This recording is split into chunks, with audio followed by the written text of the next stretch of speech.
اور جب میری شہزادی روتی ہوئی گھر آئی ہے نا اور اپنے گھر کے اندر داخل ہوئی تو سامنے شہزادی زینب کھڑی. ماں کو بیٹی سے کتنی محبت ہوتی، بیٹی بھی اتنا ماں کو پیار کرتی ہے. ایک مرتبہ میری بیوی نے شہزادی زینب کے چہرے کی طرف دیکھ کر ایک جملہ کہا زینب آج میں نے دربار دیکھ لیا، آج میں نے دربار دیکھ لیا. اس کے بعد میری شہزادی نے کہا زینب میں 3 گھنٹے دربار میں کھڑی رہی، لیکن آثار بتا رہی ہے کہ آپ 36 گھنٹے دربار میں کھڑی رہیں گی. میری شہزادی کہتی ہے کہ مجھے اماں کا کہا اس وقت یاد آیا کہ جب ایک جانب سے آواز آئی کہ لوٹو تبرکات علی و بطول کو، قیدی بنا کے لے چلو علی رسول کو. آج مومنات گرامی اجڑ گیا فاطمہ زہرا کا گھر، سنی ہو گئی قبر رسول. میری شہزادی فرش عزا پر آ گئی ہے. میرے مولا سید سجاد کہتے ہیں کہ جب کوئی مومن صف عزا بچھا لیتا ہے تو شام کی قبر سے ایک بی بی اٹھتی ہے اور جنت البقیع کی ٹوٹی ہوئی قبر پہ آ کے کہتی ہے اماں اٹھو، میرے حسین کی مجلس برپا ہو گئی. کہا کوئی مجلس میں آئی یا نہ آئی 3 بیویاں آ جاتی ہیں، ایک میری شہزادی فاطمہ، ایک جناب زینب اور ایک 4 سال کی سکینہ. جب مومنات گریا کرتی ہیں تو سکینہ اپنی پھوپھی سے پوچھتی ہے پھوپھی اماں یہ رونے والے کس کو رو رہے ہیں؟ تو زینب کہتی ہے بیٹی تجھے نہیں معلوم یہ سارے تیرے غریب بابا کے رونے والے. تو ایک مرتبہ سکینہ تڑپ کے کہتی ہے پھوپھی اماں کاش اتنے رونے والے کربلا میں ہوتے تو میرے تماچے نہ لگتے، میرے گوشوارے نہ چھنتے.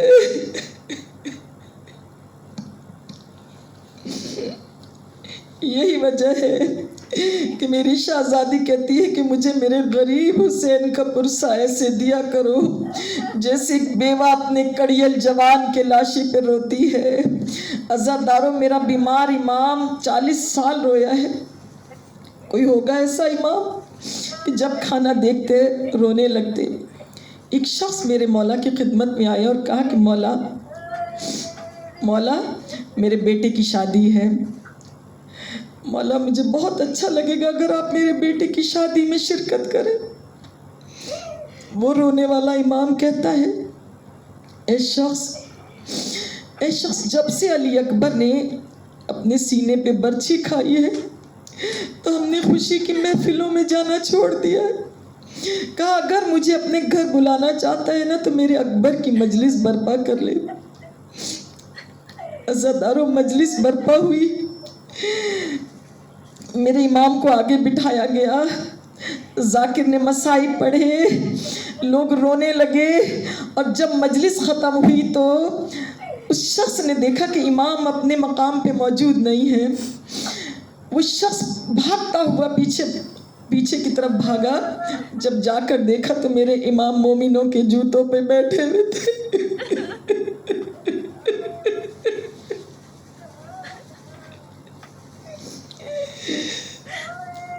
مومنوں کے جوتوں پہ بیٹھے ہوئے میرے امام ایک مرتبہ تڑپ کر کہا مولا یہ آپ کا مقام نہیں ہے، آگے چلیے. میرے امام تڑپ کر کہتے ہیں کہ جب ذاکر مجلس پڑھ رہا تھا مومن میرے حسین کو میرے بابا کو رو رہے تھے، میں ان کے لیے کچھ نہ کر سکا، میں ان کے جوتوں پہ آ کے بیٹھ گیا. پھر میرے امام نے کہا آگے کیسے بیٹھتا، آگے میری ماں میری جدہ فاطمہ زہرا آ چکی ہے، میری شہزادی زینب آ چکی ہے. عزاداران امام حسین آج 2 محرم ہو گئی، آج یہ قافلہ کربلا میں پہنچ چکا ہے. اللہ تعالیٰ آپ کو کربلا دکھائے، وہ نہر فرات دکھائے کہ جہاں پر میرے حسین کا قافلہ ٹھہرا اور وہاں خیمے نصب کیے گئے۔ اے میرے مولا، جس وقت یہ قافلہ ٹھہرا تو ایک مرتبہ زینب تڑپ کر کہتی ہے بھیا یہ کیسی جگہ ہے، یہاں سے ہر طرف رونے کی آواز آتی ہے، ایسا لگتا ہے کہ جیسے کوئی بی بی واہ حسینہ کہہ کے روتی ہے۔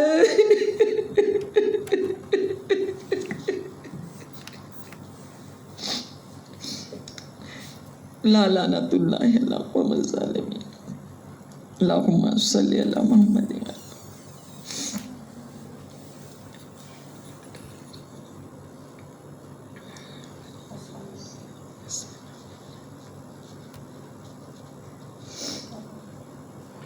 ویڈیو بند کر دو، ہاں